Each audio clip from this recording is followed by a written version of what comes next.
It's just another normal morning. Cars hum through downtown. Phones buzz with notifications. The smell of breakfast fills apartments.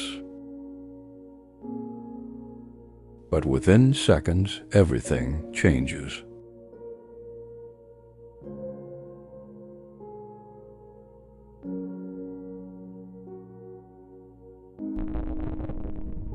A nuclear detonation, once the ultimate nightmare of the Cold War, now a terrifying possibility in our volatile world. What would happen if one struck your city? Could you survive? And if you did, what would the next hours and days really look like?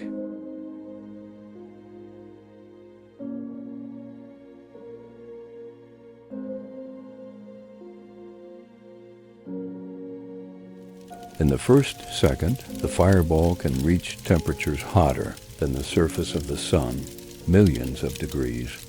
Buildings vaporize, asphalt melts, and everything within half a mile is simply gone. Next comes the blast wave. Air pressure so intense, it shatters glass 3 miles away and flattens homes at 5. Then the radiation pulse, invisible, lethal, striking before sound even reaches you. For those within the outer rings, survival is possible, but only if you act instantly. When you see the flash, don't look at it. Drop to the ground. Cover your head. Shield exposed skin. The blast wave will hit about 10 seconds later. After that, your goal is simple. Get inside any building as fast as you can. Every second in the open increases your radiation dose. Fallout is the silent killer that follows the blast.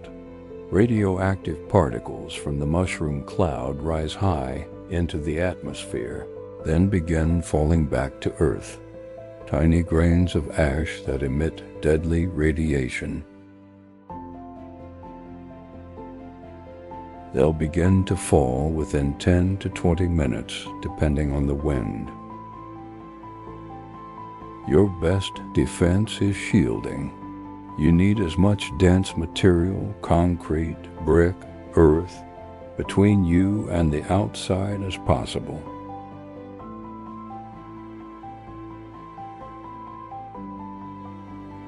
Basements or underground garages. Middle floors of large, concrete buildings, away from windows and exterior walls. Avoid top floors, they catch more fallout, and avoid staying near doors or ventilation.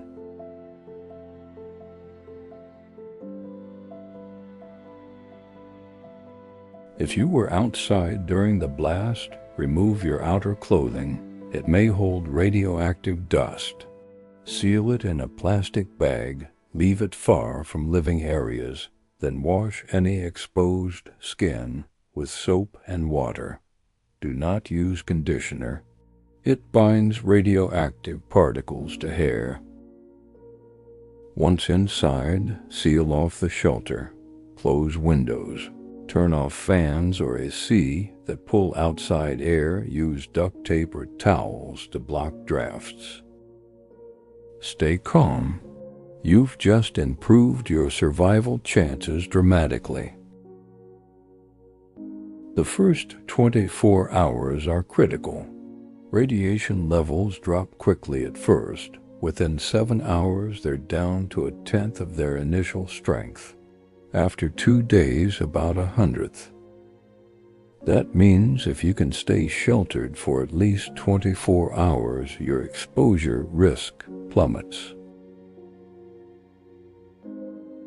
Use a battery-powered or hand-crank radio to get updates.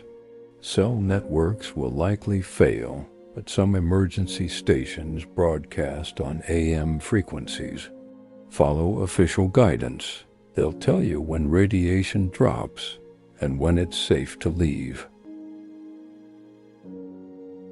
Your emergency kit could decide your fate. Here's what every household should have, ideally prepared long before disaster. At least 1 gallon per person per day, minimum for 3 days, ideally 2 weeks. Store it in sealed containers. Radiation can't penetrate sealed bottles unless contaminated externally, so wipe them before opening. Canned goods, protein bars, dried fruits, peanut butter, instant rice, powdered milk, anything non-perishable that doesn't need cooking. Avoid fresh produce or open containers that may have been exposed to outside air.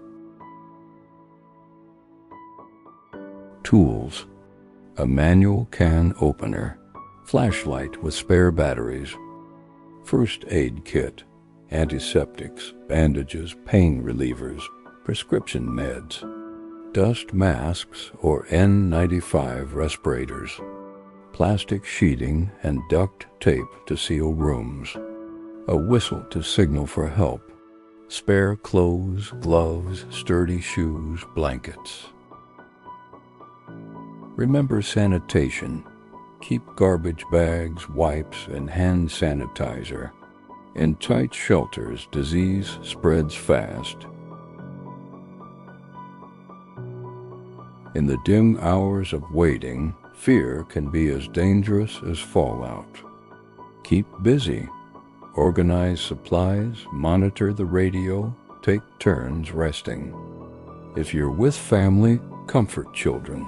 Explain calmly what's happening. If you're alone, talk aloud, write notes, maintain hope. The mind needs structure. Radiation may be invisible, but morale is not. Hope keeps you rational. Panic kills decisions. When authorities announce it's safer to move, don't rush outside unprotected. Before leaving, cover skin with long sleeves, mask, gloves, hat. Step carefully. Debris, fires, weakened structures will be everywhere. Avoid puddles or dust clouds. Fallout collects in low areas. Move perpendicular to wind direction, away from the fallout plume. Keep listening to official instructions. Evacuation routes may be marked or cleared zones indicated. Your city won't look like home. Buildings twisted, fires still burning, silence replacing sirens. But life, remarkably, can return. Chernobyl taught us that radiation fades, nature heals, though human recovery takes decades. In the weeks ahead, authorities will set up decontamination stations and emergency shelters. Medical teams will triage for burns and radiation sickness. Supplies will be scarce. Trade and cooperation will mean survival. Long-term, contamination zones may remain unsafe for years. Rebuilding will demand patience, unity, and resilience. No one wants to imagine this scenario, yet preparation is power. Start simple. Build a go bag, store extra water. Know the nearest sturdy buildings around your home and workplace. Download offline maps. Keep a small emergency radio. Make a family plan. Where to meet, how to communicate, who grabs which supplies. These steps don't make you paranoid, they make you ready. Disasters favor the prepared. Humanity has stared into the nuclear abyss before and stepped back, but knowledge, preparation, and compassion are our best defenses. If that unthinkable day ever came, the difference between despair and survival could be as simple as knowing what to do in the first minute. This is not fear-mongering, it's realism and readiness. Stay informed, stay prepared, stay human. Thank you for watching. If you learned something today, share this video. preparation saves lives, what would you do? Let's talk in the comments.